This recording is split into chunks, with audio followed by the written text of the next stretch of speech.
Children, today we are doing bookwork and question answers of chapter 6 slide organization in PowerPoint. Okay, so here the first is fill in the blanks. So आपको यहाँ hints दिए हुए हैं side में और आपको blanks को fill करना है. आपको ट्राई करना है कि आप इसे विदाउट हिंट्स भी सॉल्व कर पाएं. So first is to add a new slide, click on the new slide button on the dash tab. So children, जब आप न्यू स्लाइड को ऐड करते हैं तो आप न्यू स्लाइड बटन पर क्लिक करते हैं और वो अवेलेबल होता है होम टैब पर. Next is you can rearrange the slides in the dash view. हम स्लाइड्स को रीअरेंज कौन से व्यू में कर सकते हैं? स्लाइड सॉर्टर व्यू में. Okay, next is dash is a placeholder where one can enter and manipulate the text. So children, text box क्या है? एक प्लेस होल्डर है जहाँ पर हम हमारे टेक्स्ट को चेंज कर सकते हैं, उसे एंटर कर सकते हैं. Next is word art feature help us to create special text effects. Word art feature हमें क्या हेल्प करता है? हम वर्ड आर्ट की हेल्प से स्पेशल टेक्स्ट इफेक्ट्स क्रिएट कर सकते हैं. Next is to rotate a shape object or clip art, click on the dash handle. अगर हमें किसी शेप ऑब्जेक्ट को या क्लिप आर्ट को रोटेट करना हो तो हम कौन से हैंडल पे क्लिक करते हैं? रोटेशन हैंडल पर. Next is the dash keys combination is used to insert a new slide in a presentation. जब हमें हमारी प्रेजेंटेशन में न्यू स्लाइड ऐड करनी होती है तो उसकी कॉम्बिनेशन की क्या है? Ctrl+M. स्टेट ट्रू और फॉल्स. आपको बताना है कि जो स्टेटमेंट है वो ट्रू है या फॉल्स है.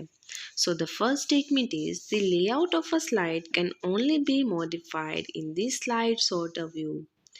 हमें स्टेटमेंट बोल रही है कि जो लेआउट है स्लाइड का वो सिर्फ और सिर्फ स्लाइड सॉर्टर व्यू में चेंज हो सकता है. No children, this is false. का लेआउट है हम नॉर्मल व्यू में भी चेंज कर सकते हैं. Next is Ctrl+ key combination is use to print the slide of a presentation. अगर हमें किसी प्रेजेंटेशन में स्लाइड का प्रिंट आउट निकालना है तो हम कॉम्बिनेशन की यूज करते हैं Ctrl+P and this is true. Next is the clip art feature is used to add pictures in the slides. Clip art feature के यूज से हम slides में pictures को add करते हैं. This is also true, children. Next is in the normal view, the vertical bar indicates the new location of a slide. Normal view में जो vertical bar होता है वो slide की new location को indicate करता है. Children, जब हम slide में जब हम प्रेजेंटेशन में हमारी स्लाइड की जो लोकेशन होती है वो मूव कर रहे होते हैं और वर्टिकल बार इंडिकेट होता है, वो नॉर्मल व्यू में नहीं होता है, वो स्लाइड सॉर्टर व्यू में होता है. इसलिए ये क्या है? फॉल्स है. Next is shadow option is present on the home tab. जो शैडो ऑप्शन होता है वो होम टैब पे प्रेजेंट होता है and this is true. Text box does not appear in the outline tab. जो टेक्स्ट बॉक्स होता है वो आउटलाइन टैब में अपीयर नहीं हो सकता है and this is true. Next is 3D rotation option is present on the insert tab. जो 3D ऑप्शन होता है वो इंसर्ट टैब पे प्रेजेंट होता है. No children, this is false. Application based question. So first question है Madhu has made a presentation of 7 slides. Madhu ने 7 slides की एक प्रेजेंटेशन बनाई है but her slides are not arranged in a proper order. Suggest her how to arrange them in a proper sequence. But जो उसकी slides हैं वो properly arranged नहीं है, proper order में नहीं है, तो हमें उसे सजेस्ट करना है कि उसे स्लाइड्स को प्रॉपर सीक्वेंस में अरेंज करने के लिए उसे क्या करना चाहिए. तो उसको किसका यूज़ करना चाहिए चिल्ड्रन? यहाँ पर स्लाइड सॉर्टर व्यू का. Okay, click on the slide sorter view button on the view tab. Okay, उसे क्या करना चाहिए? व्यू टैब में स्लाइड सॉर्टर व्यू पर क्लिक करना चाहिए. Then select the slide that she want to move. और उसके बाद उसे क्या करना चाहिए? वो जिस स्लाइड को मूव करना चाहती है उसे उसको सेलेक्ट करना चाहिए. Then the third step is drag the selected slide to a new location. और उसे क्या करना चाहिए, जो स्लाइड उसने सिलेक्ट करी है उसे न्यू लोकेशन पे उसे ड्रैग करना चाहिए। A vertical bar appear next to the slide where the slide is move, और एक वर्टिकल बार वहाँ पर अपीयर हो जाएगा स्लाइड के साथ में जहाँ पर क्या होगी, स्लाइड मूव होगी। Ravinder's teacher has asked him to prepare a presentation on the topic Save Environment. Ravinder की टीचर ने क्या कहा है कि उसे एक प्रेजेंटेशन बनानी है एक टॉपिक पे जिसका नेम है save environment. He has type the content for the same, और उसने सेव एनवायरनमेंट पे क्या है, कंटेंट को भी टाइप कर दिया है।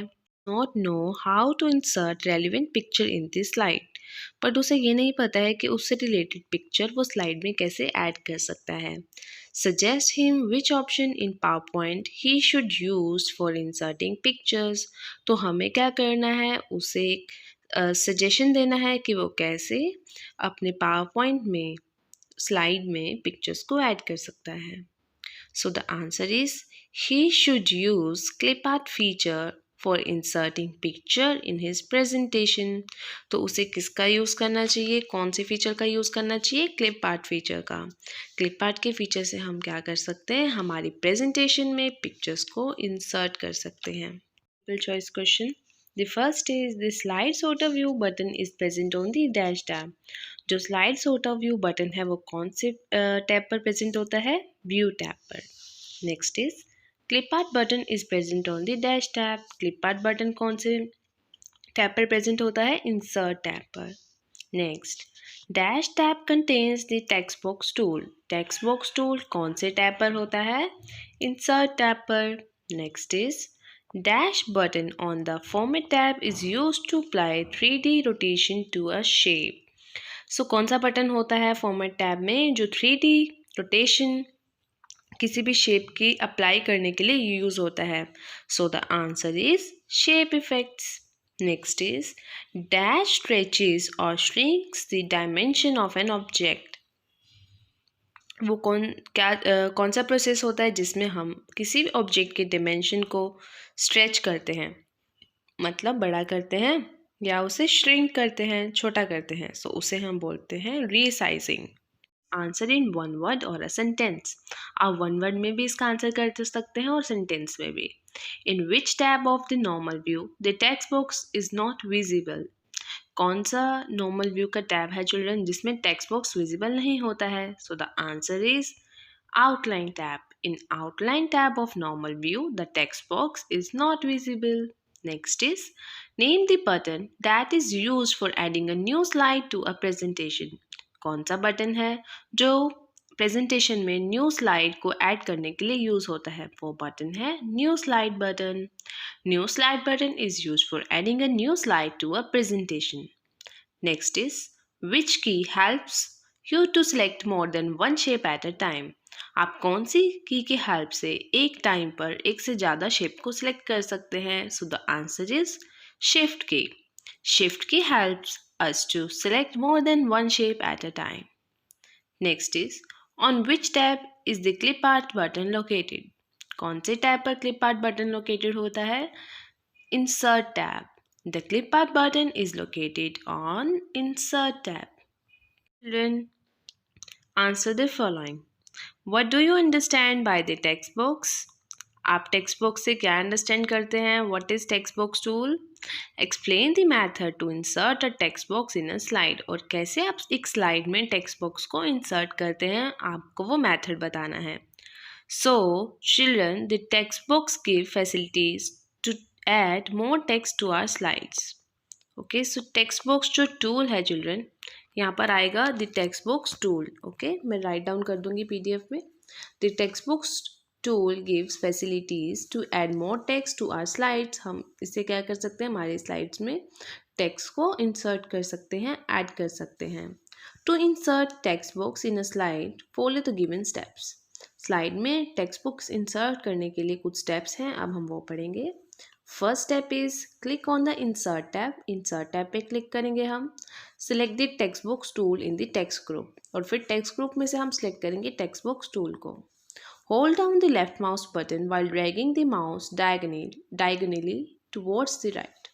हम फिर क्या करेंगे, जो हमारा लेफ्ट माउस बटन है उसे होल्ड करके रखेंगे जब हम माउस को डायगोनली ड्रैग करेंगे राइट की तरफ. Okay, we will get a rectangular box with the cursor inside it.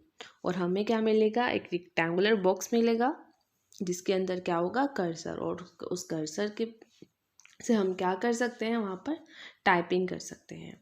Okay, the next question is define the term clip art. How can you add a clip art in a presentation. Clip art क्या होता है children, और आपको बताना है कि आप अपनी प्रेजेंटेशन में क्लिप आर्ट को कैसे ऐड कर सकते हैं. Art is use to add pictures in this slide. Clip art के यूज से हम स्लाइड में पिक्चर्स ऐड कर सकते हैं. To add clip art follow this steps. और क्लिप आर्ट को ऐड करने के लिए क्या स्टेप्स हैं, click on insert tab. Insert tab पे क्लिक करेंगे फर्स्टली हम. Then click on clip art button in the images group. Images group में हम क्लिप आर्ट बटन पर क्लिक करेंगे. Then clip art task pane is displayed on the right side of the window. Window की right side पर एक clip art task pane open हो जाएगा. Then हम उसमें टाइप करेंगे जिससे रिलेटेड हमें पिक्चर चाहिए. Then select the desire clip art. और जो हमें क्लिप आर्ट पिक्चर चाहिए हम उसे सिलेक्ट कर लेंगे. नेक्स्ट है briefly explain the word art feature. Word art feature क्या होता है, आप हम उसे एक्सप्लेन करेंगे. The word art feature help us to create a special text effects. It gives a unique look to the text. Word art feature की help से हम स्पेशल टेक्स्ट इफेक्ट को क्रिएट करते हैं और ये क्या देता है, हमारे टेक्स्ट को एक यूनिक लुक देता है. Using the word art you can make the text curved, wavy, shadow और apply 3D effect etcetera. Word art में हम हमारे टेक्स्ट को कर्व दे सकते हैं, वेवी इफेक्ट डाल सकते हैं, शैडो इफेक्ट अप्लाई कर सकते हैं और 3D इफेक्ट्स भी हम अप्लाई कर सकते हैं. Explain the shapes features and the procedure to insert a shape in a slide. Shape feature क्या होता है आपको वो एक्सप्लेन करना है और आपको प्रोसीजर बताना है कि आप कैसे शेप को एक स्लाइड में इंसर्ट कर सकते हैं. Shapes is a drawing feature that helps in drawing different shapes. Shapes क्या है, एक ड्राइंग फीचर है जिसकी हेल्प से हम डिफरेंट शेप्स को ड्रॉ कर सकते हैं. To insert a shape in a slide the given steps. Shape को इंसर्ट करने के लिए एक स्लाइड के अंदर एक स्टेप्स दिए हुए हैं, हम वो फॉलो करेंगे. Click on shapes button in illustrations groups on the insert tab. हम इंसर्ट टैब में इलस्ट्रेशन ग्रुप में से शेप बटन पर क्लिक करेंगे. Then select any shape under basic shapes group. और हम बेसिक शेप ग्रुप में से कोई भी शेप को सिलेक्ट करेंगे. The pointer changes to plus sign. जो पॉइंटर है वो इस साइन में कन्वर्ट हो जाएगा. Place the pointer on the slide and drag it to adjust the side of the selected object और शेप. हम क्या करेंगे, पॉइंटर को स्लाइड में प्लेस करेंगे और उसे ड्रैग करेंगे शेप का, या शेप भी बोल सकते हैं हम, ऑब्जेक्ट भी बोल सकते हैं, ठीक है. और उसे ड्रैग करेंगे और उसका साइज एडजस्ट करेंगे. Differentiate between rotating and resizing objects. किसी ऑब्जेक्ट को रोटेट करने में और रीसाइज करने में क्या डिफरेंस है. Rotating means moving the object in clockwise और एंटी क्लॉकवाइज डायरेक्शन. रोटेटिंग का मतलब है ऑब्जेक्ट को हम या तो क्लॉकवाइज डायरेक्शन में मूव करेंगे या फिर एंटी क्लॉकवाइज डायरेक्शन में मूव करेंगे. एंड रीसाइजिंग का मतलब है, रीसाइजिंग मीन्स इंक्रीजिंग और decreasing the size of an object. Resizing का मतलब है जब हम ऑब्जेक्ट के साइज को इंक्रीज करते हैं, बड़ा करते हैं या डिक्रीज करते हैं तो उसको हम बोलते हैं रीसाइजिंग.